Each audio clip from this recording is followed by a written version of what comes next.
Wala akong dinagdag na isang puti sa bahay ko.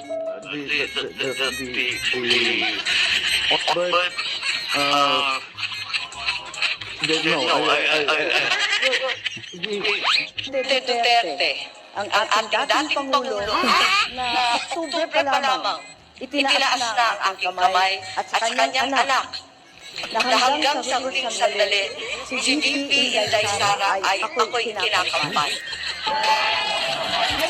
Sorry, Dumaguete pala ang gilenin mo. Kamay, pagpalit ko balay, di ako siguro sa ganaw. Pag-retire na ako. Ang problema lang ako na po nagpapang ito.